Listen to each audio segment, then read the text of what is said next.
Damian Lillard has expressed many times that he is loyal to Portland. Everyone knows that he's going to retire a Blazer, but it isn't even worth it to be loyal anymore. The NBA has definitely changed in many different ways over the years, one of those ways being the way players move around the league. Back in the day, it was the norm for players to stay with one team for the entirety of their career, especially stars.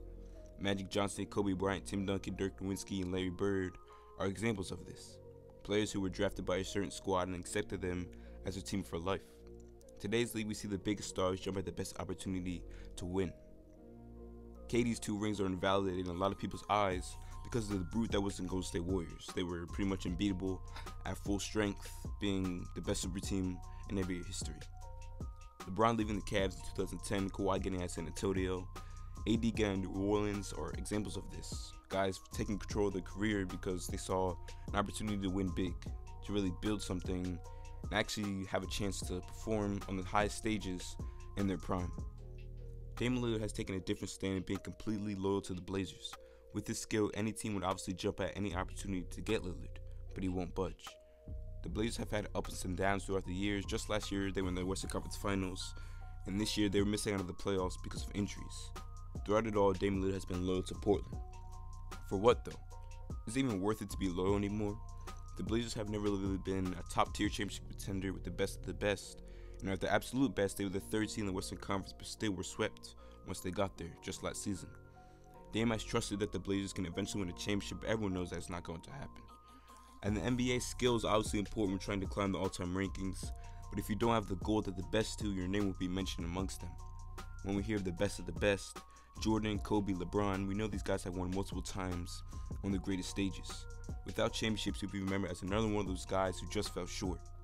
If being loyal means you take yourself out of the opportunity to win it all, is it even worth it?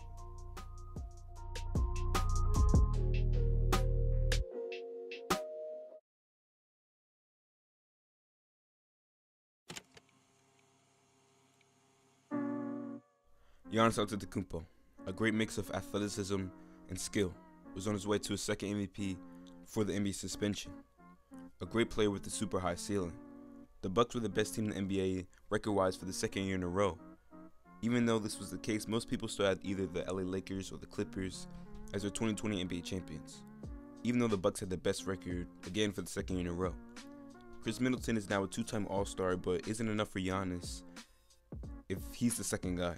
If the Bucks are going to win a championship, in my opinion, they need another guy to back up Giannis. Chris Middleton can't compete with Anthony Davis or Paul George as a 2nd option, not if they're trying to win a championship. Giannis is going to be eligible for the biggest contract in NBA history soon of about 5 years, $250 million. Will it be worth it though? If the Bucks can't get Giannis another guy, I think he should go elsewhere. He has no time to waste. He's only 25, but can begin his potential all-time career today. He might have to give his loyalty to Milwaukee, but I'm sure he'll be fine with doing that if he needs to be able to win elsewhere. Now, if Giannis genuinely believes he can win a championship with the Bucks, he should stay 100%. If a player believes in the franchise that they're with and trusts him to supply him with the correct talent to actually win a championship, they should 100% stay loyal to that franchise. But the reason I bring up Giannis and the Bucks is because I think the Bucks can get to the finals, but I don't see them beating either LA team once they get there. Like most people, I would definitely take the Lakers or the Clippers to win the championship for the next few years. But if Giannis believes in the Bucks, by all means, he should stay loyal.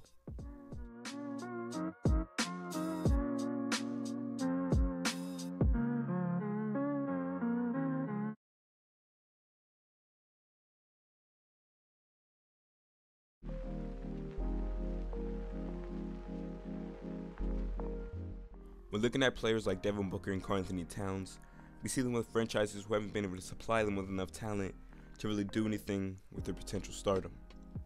We saw the Wolves trade for Jimmy Butler, but we all know how that went for Cat and Wiggins.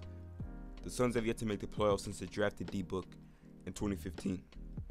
The question for these young stars is how long should they stay loyal to these franchises and how long should they give these franchises to really get it together? Is it worth missing out on the playoffs for years to stay loyal to your squad? Potentially missing out some of your prime years just because your squad can't really get it together?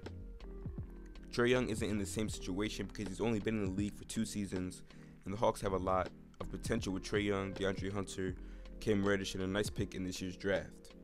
But if they don't make some major strides over the next few years, Trey will have to answer the same question: loyalty at what cost?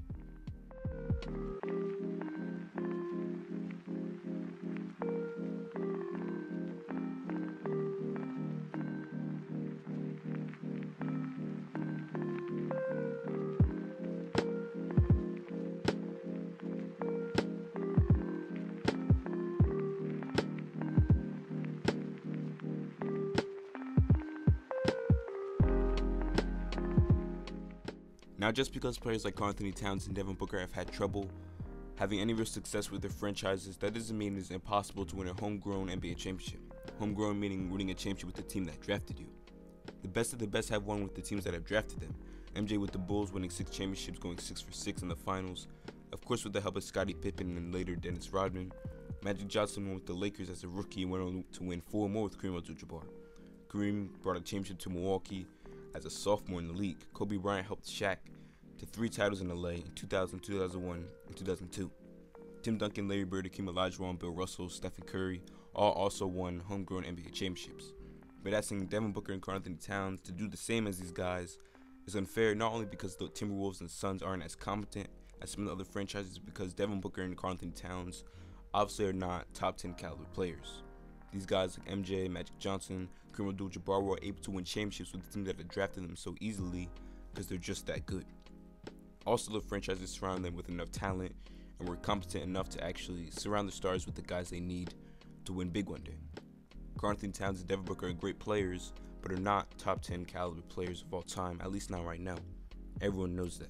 So it's going to be hard to bring their franchise from the bottom up without their franchise really helping them out. Which is why this is a whole question. Is it worth it to be loyal if your franchise is not doing their job? But on the other hand, even some of the best players of all time need to move around the league a little bit to win big.